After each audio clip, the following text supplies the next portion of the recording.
Jai Hind, dear students. I am Neetu Singh from Government High School Bhojla, Jhansi. Today I am going to teach you chapter number 6 from textbook Behind, and the chapter name is My Childhood, and the author of this chapter is Mr. APJ Abdul Kalam. So students, do you know who is Mr. APJ Abdul Kalam? So, introduction of the writer. So students, before teaching you the chapter, I want to give you some information about the author. His full name is Abul Pakir Jalaluddin Abdul Kalam, and he was an Indian aerospace scientist and a politician who served as the 11th President of India from 2002 to 2007. He was born and raised in Rameswaram. Rameswaram में उनका पालन पोषण हुआ, जो कि तमिलनाडु में है, and study physics and aerospace engineering, और उन्होंने अंतरिक्ष विज्ञान और उन्होंने भौतिक विज्ञान की पढ़ाई की. इनका जन्म 15 अक्टूबर 1931 को रामेश्वरम में हुआ था, and he died on 27 July 2015 in Shillong while giving a lecture to the students.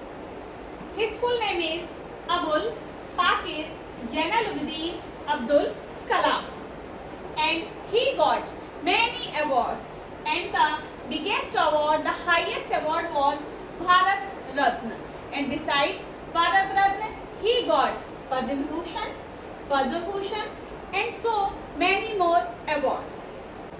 विद्या देती नई कल्पना, कल्पना लाती नए विचार से मिले ज्ञान, ज्ञान बनाए आपको महान. ये जो ब्यूटीफुल लाइंस जो मैंने आपके सामने बोली हैं, जो इंस्पायरिंग लाइंस, ये जो लाइंस हैं ये लिखी गई हैं मिस्टर APJ अब्दुल कलाम के द्वारा. वह बच्चों से बहुत ही प्रेम करते थे. तो हम उनका चैप्टर जो कि है माय चाइल्डहुड, हम वह लेसन पढ़ने जा रहे हैं. और उस लेसन को पढ़ने से पहले मैं आपको यह बताना चाहती हूँ कि यह जो लेसन है यह एक ऑटोबायोग्राफी है. ऑटोबायोग्राफी मीन होता है आत्मकथा. जब कोई ऑथर अपने बारे में लिखता है तब उसे ऑटोबायोग्राफी बोला जाता है, और जब हम किसी दूसरे के बारे में लिखते हैं तब हम उसे बायोग्राफी बोलते हैं. तो हम देखते हैं कि चैप्टर स्केच यानी कि चैप्टर में क्या क्या बताया गया है. This lesson is an extract. Extract mean होता है पार्ट, अंश. एक अंश है from the book Wings of Fire, the autobiography of APJ Abdul Kalam के द्वारा लिखी गई ऑटोबायोग्राफी का एक अंश है. It talks about his childhood. इस लेसन में उनके बचपन के बारे में बताया गया है. During which he earn his first wages, जब उन्होंने अपनी सबसे पहली मजदूरी कमाई. ड्यूरिंग दिस टाइम, इस समय के दौरान, ही फेस्ड रिलीजियस डिस्क्रिमिनेशन, और उन्होंने धार्मिक भेदभाव का सामना किया. And was able to overcome, और वह इस पर विजय पाने में समर्थ हुए. With the support of others who were not like traditional people, जो लोग ट्रेडिशनल नहीं थे उनके सपोर्ट से वह विजय पाने में सफल हुए.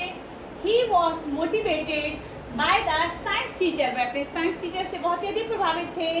To undertake higher studies.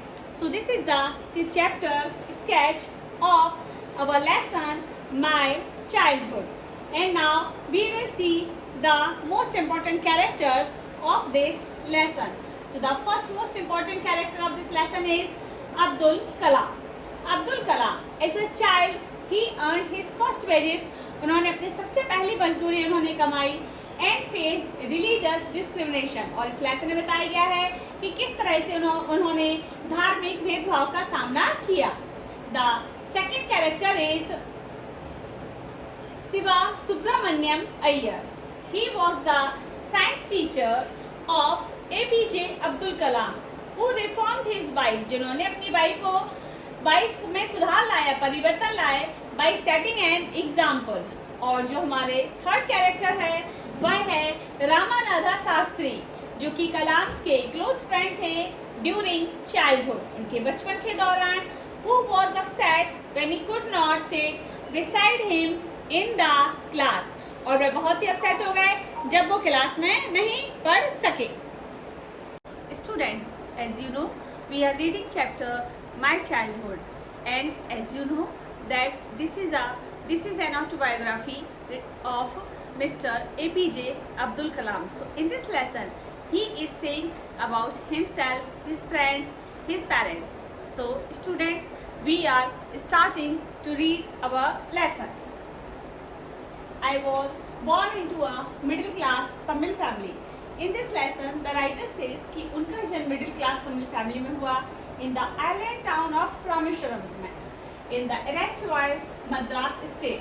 His father, my father, Jainul Abidin, had neither much formal education.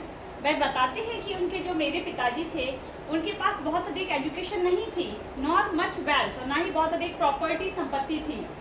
Despite these disadvantages, और इतने सब डिसएडवांटेज होने के बावजूद कि उनके पास बहुत वो एजुकेटेड नहीं थे, बहुत वेल्दी पर्सन नहीं थे, but he possess great innate wisdom.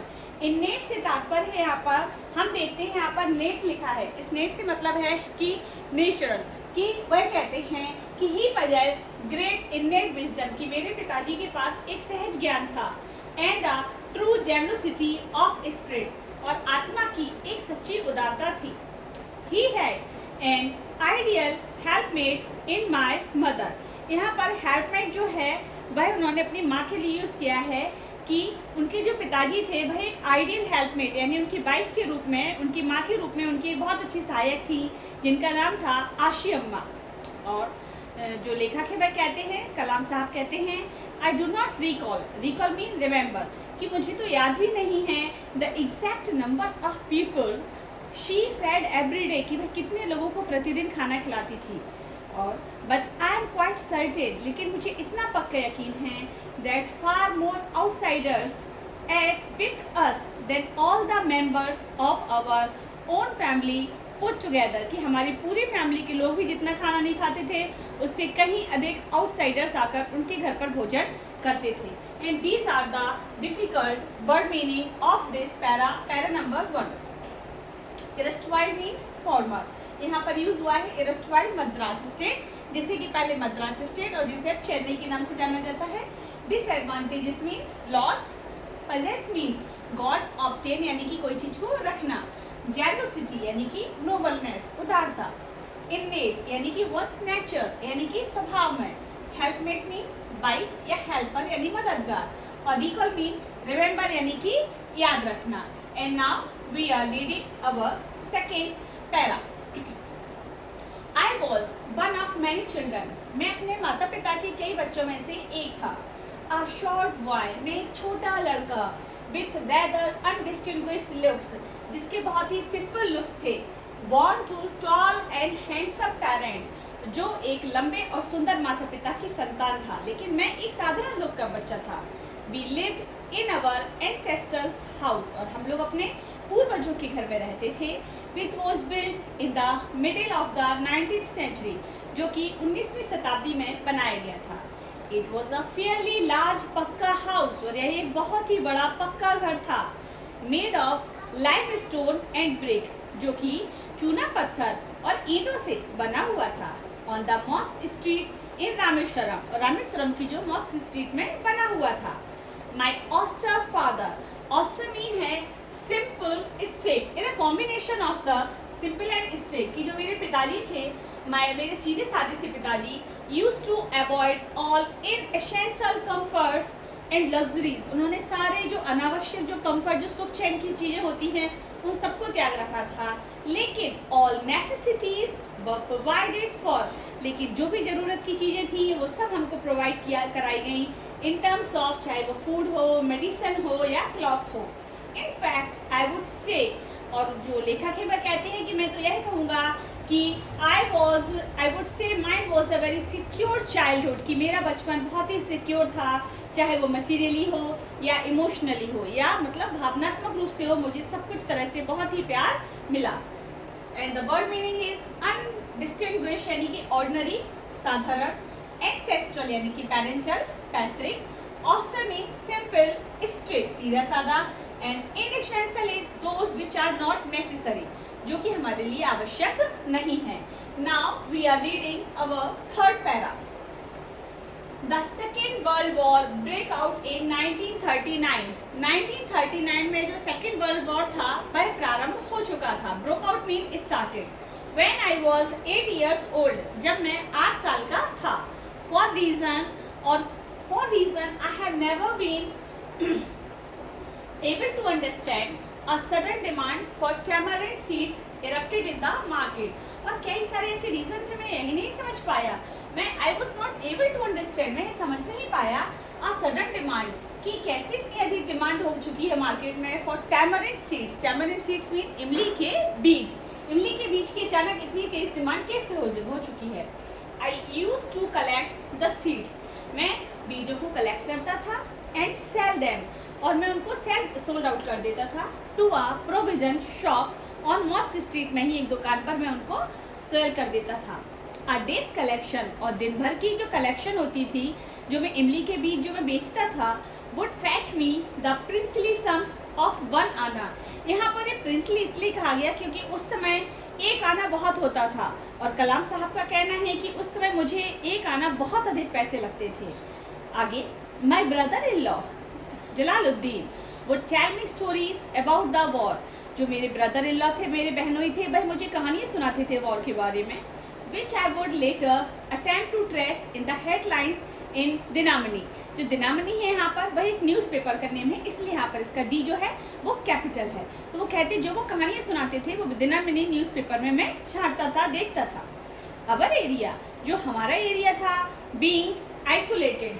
Isolated जो कि आजकल का एक बहुत ही पॉपुलर वर्ड है, क्वारंटीन, आइसोलेटेड। आइसोलेटेड मीन अलग थलग, एक अकेला। तो जो हमारा एरिया था बीइंग आइसोलेटेड यानी अलग थलग होने के कारण was completely unaffected by the war। यानी सेकेंड वर्ल्ड वॉर चल रहा था लेकिन उनका जो एरिया था वो अलग थलग था, तो उस पर कोई इफेक्ट नहीं हो रहा था। But soon India was force, लेकिन जल्द ही इंडिया को विवश होना पड़ा ज्वाइन करने के लिए द एलाइड फोर्सेस। जो मित्र देश थे उनकी सेना में ज्वाइन करने के लिए उससे विवश होना पड़ा।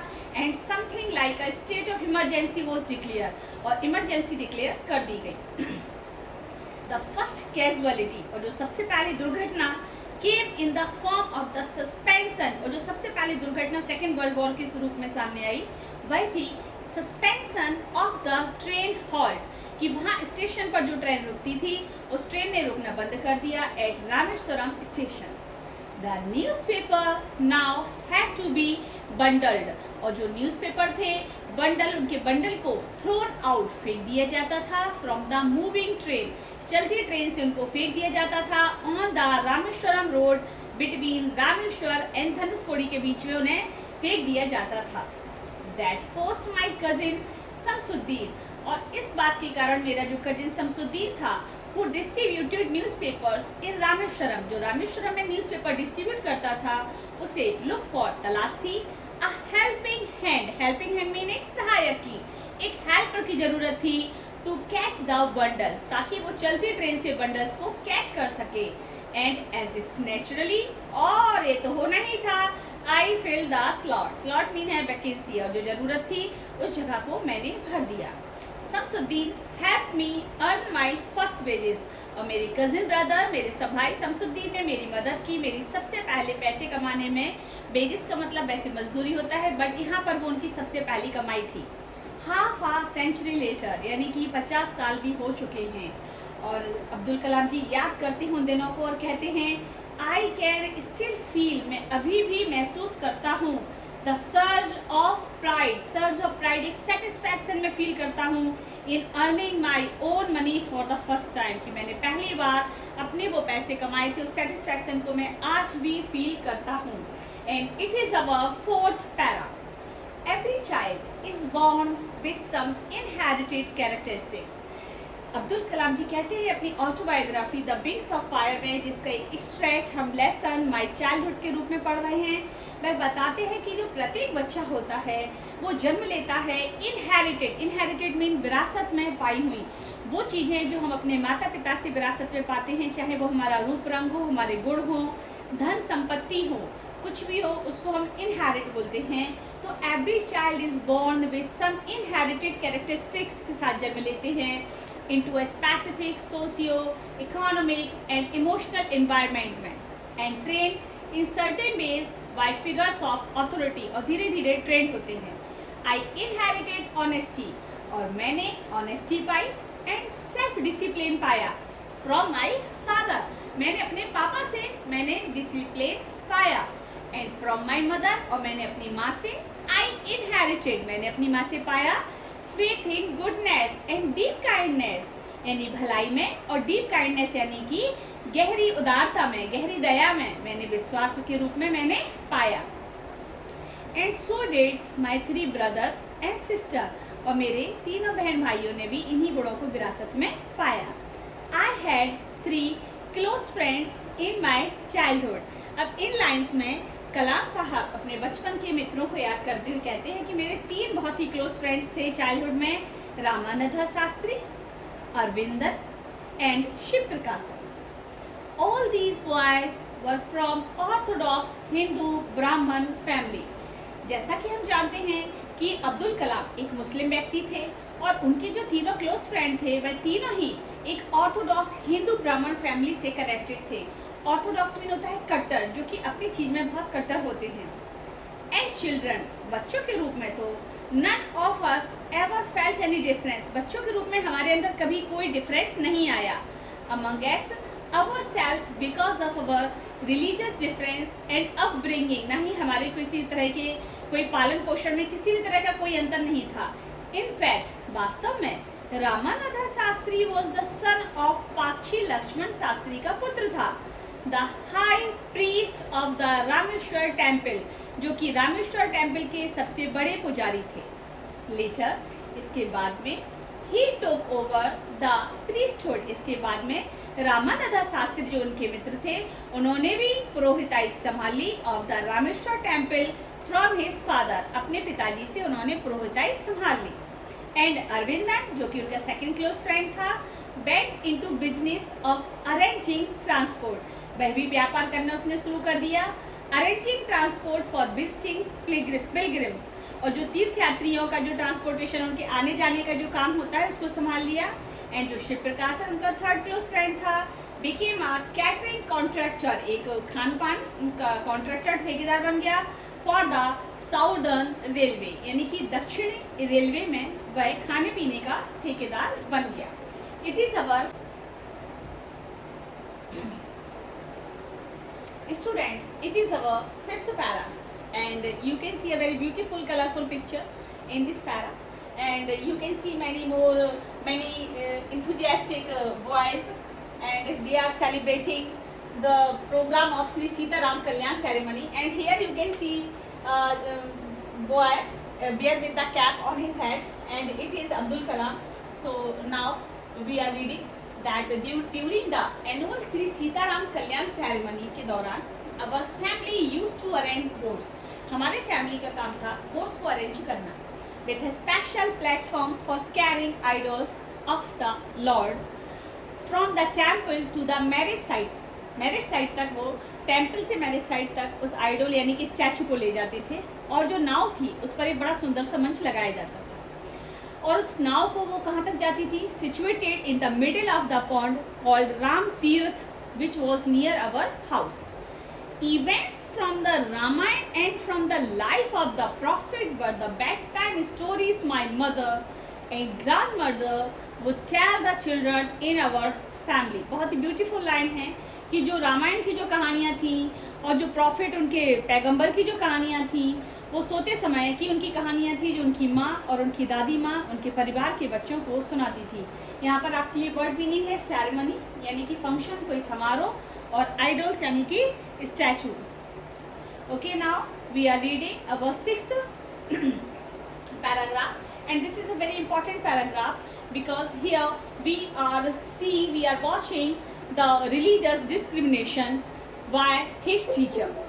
One day when I was in the 5th standard at the Rameshwaram Elementary School, ये उनके स्कूल का नाम है Rameswaram elementary school.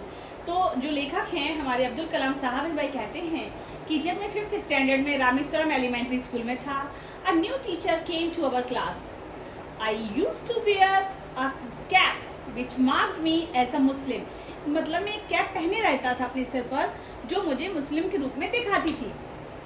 And I always sat in the front row, और मैं हमेशा आगे की सीट पर बैठता था नेक्स्ट टू रामानंदा शास्त्री।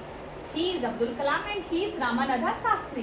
तो भाई कहते हैं कि I always sat in the front row next to Ramananda Shastri who wore the sacred thread, जो कि पवित्र धागा पहनता था। पवित्र धागा यहाँ पर वर्ड मीनिंग है religious thread born by Hindu, हिंदुओं के द्वारा पहने जाने वाला एक पवित्र धागा जिसे हम जनेऊ के नाम से जानते हैं।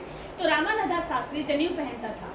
The new teacher could not stomach a Hindu priest son, और जो न्यू टीचर था कुड नॉट स्टमक, भाई इस बात को पचा नहीं सका कि एक हिंदू पुजारी का बेटा sitting with a Muslim boy in according with our social ranking, और उनका मानना था कि जो हमारी सोशल रैंकिंग है, सामाजिक स्तर, उसके अनुसार द न्यू टीचर ने जब देखा तो I was asked to go, मुझसे कहा गया जाने के लिए, and sit on the back bench, और मुझसे पीछे की बेंच पर बैठने के लिए कहा गया।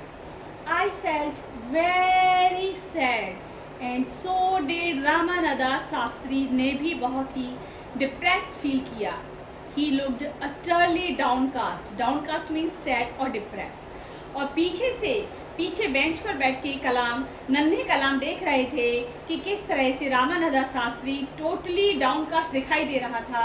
As I shifted to my seat in the last row, the image him weeping, उसकी रोती हुई उसकी जो तस्वीर थी, when I shifted to the last row, जब मुझे पीछे की रो में भेजा गया और उसकी जो रोती जो तस्वीर थी, left a lasting impression on me, इस तस्वीर ने मेरे इस दिमाग पर एक अमिट प्रभाव छोड़ा और यह तस्वीर मैं अपने दिमाग से कभी भुला नहीं सका। Now we are reading our 7th para. After school we went home, school के बाद हम घर पर गए। And told our respective parents, और हमने अपने अपने पेरेंट्स को बताया अबाउट द इंसिडेंट, जो भी स्कूल में घटना हुई उसके बारे में बताया। Lakshmana Shastri summon the teacher, summon mean call, और लक्ष्मण शास्त्री ने अपने बेटे को उन्होंने टीचर को बुलाया। एंड इन अवर प्रेजेंस, और हमारी उपस्थिति में, told the teacher that he should not spread the poison of social inequality and communal intolerance in the minds of innocent children, और मेरे पिताजी का मानना था कि टीचर को इस तरह से असमानता और धार्मिक असहिष्णुता नहीं बच्चों के दिमाग में भरनी चाहिए। He bluntly asked the teacher, bluntly mean directly, यानी कि स्पष्ट रूप से, clearly, बिना किसी झिझक के, asked the teacher, उन्होंने टीचर से कहा to either apologize और quit the school, या तो वो माफी मांगे और quit the school, या स्कूल छोड़ दें, and the island, और इस रामेश्वर द्वीप को छोड़कर चले जाएं। Not only did the teacher regret his behavior, ना केवल टीचर ने अपने व्यवहार के लिए क्षमा मांगी, but the strong sense of conviction Lakshman Shastri conveyed ultimately reformed this young teacher, बल्कि लक्ष्मण शास्त्री के इस दृढ़ विश्वास की भावना ने उस यंग टीचर को सुधार दिया। Now we are reading 8th para. On the whole, the small society of Rameshwar was very rigid in terms of the segregation of different social groups, कि जो भी हो हमारी जो रामेश्वरम की जो विभिन्न जो सोशल ग्रुप्स की जो सोसाइटी वो इस मामले में बहुत ही कठोर थी। However, my science teacher, अब आप यहाँ से पढ़ेंगे एक बहुत ही एक नेक दिल टीचर के बारे में, जिनके बारे में पढ़कर डेफिनेटली स्टूडेंट्स आपको बहुत ही अच्छा फीलिंग आएगा कि किस तरह से उनके एक टीचर ने उनके जीवन को बदल दिया। तभी तो उन्होंने अपनी ऑटोबायोग्राफी में एक प्रसिद्ध राष्ट्रपति बनने के बावजूद भी अपने टीचर का यहाँ पर उनके बारे में बताया, उनके बारे में डिस्क्राइब किया है।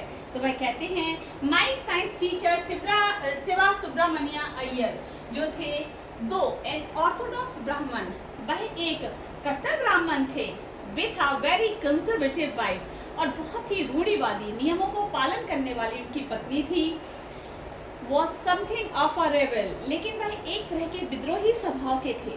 ही डिड हिज बेस्ट, उन्होंने अपना सर्वोत्तम प्रयास किया टू ब्रेक सोशल बैरियर्स, जो भी सामाजिक बाधाएं थी उनको तोड़ने का हर संभव प्रयास किया, ताकि पीपल फ्रॉम वेरिंग बैकग्राउंड्स, ताकि जो वेरिंग मीन डिफरेंट बैकग्राउंड से जो बच्चे आते हैं, could mingle easily, ताकि वो आसानी से मिल सके. He used to spend hours with me. वह मेरे साथ घंटों बिताते थे. And would say, और मुझसे कहते थे, कलाम, I want you to develop. कलाम, मैं देखना चाहता हूँ, मैं develop करना चाहता हूँ तुमको, so that you are on par with the highly educated people of the big cities.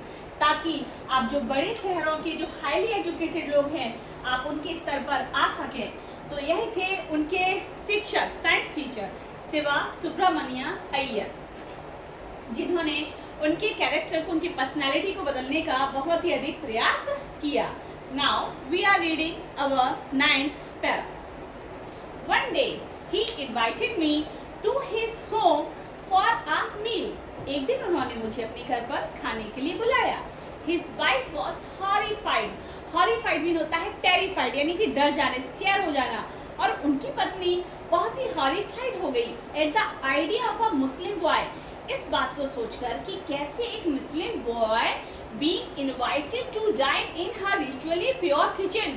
किस तरह से एक शुद्ध, उनकी जो धार्मिक किचन है, जो बिल्कुल शुद्ध पवित्र किचन है, उसमें कैसे एक मुस्लिम बॉय को मैं खाना खिला सकती हूँ. She refused to serve me. और उसने मुझे खाना सर्व करने से, परोसने से इनकार कर दिया अपनी किचन में. शिवा सुब्रमण्य अय्यर, जो कि उनके साइंस टीचर थे, was not perturbed. Perturbed mean होता है डिस्टर्ब, यानी वह तनिक भी डिस्टर्ब नहीं हुए. Nor did he get angry with his wife. और ना ही वह अपनी पत्नी से नाराज हुए. But instead, बल्कि ऐसा करने के बजाय, नाराज होने के बजाय या परेशान होने के बजाय, served me with his own hands. वाह, कितना प्लेजेंट सीन होगा जब उनके टीचर ने उनको अपने हाथों से खुद ही खाना परोसा, जो कि एक ऑर्थोडॉक्स ब्राह्मण थे. And sat down beside me. और मेरे बगल में बैठ गए. To eat his meal. और उन्होंने मेरे साथ बैठकर खाना खाया. कितना सुंदर दृश्य जो कि उनके जीवन पर बिल्कुल हमेशा अंकित रहा. His wife watched us from behind the kitchen door. उनकी पत्नी हमको किचन डोर के पीछे से देख रही थी. I wondered. मैंने सोचा whether she had observed any difference in the way, कि क्या उनकी वाइफ ने कोई डिफरेंस नोटिस किया उस तरीके में कि I ate rice, जिस तरह से मैंने खाना खाया, drank water, पानी पिया, और cleaned the floor. और मैंने आफ्टर द मील, यानी खाना खाने के बाद जो थोड़ा बहुत चावल दाना कुछ गिर गया, तो मैंने जिस तरह से मैंने फ्लोर साफ किया, मैंने चावल खाया, मैंने पानी पिया, तो क्या मेरे खाना खाने में कोई अंतर था? नहीं ना. When I was leaving his house, जब मैं उनका घर छोड़कर निकल रहा था, शिवा सुब्रमण्य अय्यर, तो मेरे जो टीचर थे, invited me to join him for dinner again. उन्होंने मुझे दोबारा से डिनर पर बुलाया. The next weekend, यानी कि नेक्स्ट वीकेंड में. Observing my hesitation, और मेरी हिचकिचाहट, मेरे संकोच को देखकर, he told me, उन्होंने मुझसे कहा, not to get upset, बिल्कुल परेशान ना होने के लिए उन्होंने कहा. और उन्होंने कहा, देखिए कितनी सुंदर लाइन है, स्पेशली आप स्टूडेंट्स के लिए है, कि once you decide to change the system, कि जब आप एक बार सिस्टम को चेंज करने का निर्णय ले लेते हैं, तो such problems have to be confronted. तो इस तरह की प्रॉब्लम्स को हमको फेस करना पड़ता है. When I visited his house the next week, और जब मैं नेक्स्ट वीक उनके घर पर भोजन करने के लिए गया, मील पर गया, तो हमारे जो टीचर थे, उनकी wife took me inside her kitchen. वो मुझे अपनी किचन में ले गई. And served me food with her own hands. और अपने ही हाथों से उन्होंने मुझे भोजन परोसा. तो देखिए, ये था चेंजेस, ये थे वो रिलीजियस डिस्क्रिमिनेशन जो उन्होंने फेस किए. Number 10 para. Then the second world war was over. तो जो द्वितीय जो सेकेंड वर्ल्ड वॉर जो चल रहा था, वह अब समाप्त हो गया. And India's freedom was imminent. और इमिनेंट मीन नज़दीक, और जो भारत की आज़ादी थी वह नज़दीक ही थी. इन्वर्टेड कॉमास में जो सेंटेंस होते हैं स्टूडेंट्स, इस तरह से जो आपका लगा हुआ है 60, इसको 60-60 डिज़ाइन बोलते हैं हम. और यहाँ पर ये 90-90, यानी ये जो सेंटेंस होते हैं इन्वर्टेड कॉमास में, यह किसी न किसी का कोई कथन होते हैं, कोई डायलॉग होते हैं. तो हम देखते हैं यहाँ पर ये किसका कथन है. Indians will build their own India, कि जो भारतीय हैं वह अपना भारत खुद तैयार करेंगे. तो डिक्लेयर्ड गांधी जी, यह किसने कहा? गांधी जी ने कहा। और इस लाइन की ज़रूरत आज भी 2020 में भी इंडिया को है कि Indians will build their own India. हमको किसी दूसरे देश पर डिपेंड नहीं रहना है, हमको खुद ही अपना स्वदेशी अपनाना है। यही गांधी जी का बहुत पहले से कहना था और आज भी यही बात मायने रखती है अपने कंट्री को डेवलप करने के लिए। The whole country was filled with an unprecedented optimism। और जो पूरा देश था वह एक अनोखे आशावाद से भर चुका था, क्योंकि हम लोगों ने 200 सालों तक हमने दास्तां गुलामी देखी थी। तो जब गांधी जी ने कहा तो लोगों में एक अलग तरह की आशा जाग चुकी थी। I asked my father, मैंने अपने पिता से कहा, for permission, कि वो मुझे अनुमति दें, to leave रामेश्वरम, कि मैं रामेश्वरम से निकलकर अब मैं आगे जाऊं, and study at the district headquarters in Ramanathapuram, और मैं रामनाथपुरम में जाकर मैं अपनी पढ़ाई को आगे कंटिन्यू कर सकूं। क्योंकि मेरे दिमाग में बहुत ऊंचे ऊंचे सपने थे। मैं आगे जाना चाहता था, मैं गो करना चाहता था, मैं रामेश्वरम से गो करना चाहता था, मैं ग्रो होना चाहता था। तो देखते हैं। And students, this is the last paragraph of our chapter my childhood. He told me, मेरे पिता ने मुझसे कहा, एज इफ थिंकिंग अलाउड, जैसे कि वो सोच के बोल रहे हों। उन्होंने कहा, अभी स्टूडेंट्स मैंने आपको बताया था ये जो कॉमे होते हैं इनको इन्वर्टेड कॉमास बोलते हैं, और यह किसी का कोई सेंटेंस, कोई डायलॉग होते हैं। तो उन्होंने कहा, Abul, I know you have to go away to grow. मैं जानता हूँ बेटा कि तुमको आगे बढ़ने के लिए तुमको जाना ही है। Does the seagull not fly across the sun alone and without a nest. क्या एक सीगल जो है, क्या वो not fly across the sun, क्या वो सन को नहीं पार कर सकता? Alone and without a nest, यहाँ नेस्ट, विदाउट अ नेस्ट से मतलब है कि बिना पेरेंट्स की मदद के, यानी कि बेटा आपको जाना ही है, आपको आगे बढ़ना ही है, हमेशा माता पिता आपको सपोर्ट नहीं करेंगे। He quoted Khalil Gibran to my hesitant mother. और खलील जिब्रान के बाद जो उनका एक कथन है, उन्होंने मेरी माता को, मेरी झिझकती हुई माँ को समझाया। उन्होंने मेरी माँ से कहा, जो मेरी माँ बहुत ही भयभीत हो रही थी, your children are not your children, कि तुम्हारे बच्चे नहीं हैं। They are the sons and daughters of life's longing for itself. They come through you, वो तुमसे आते हैं, but not from you, but तुमसे नहीं है।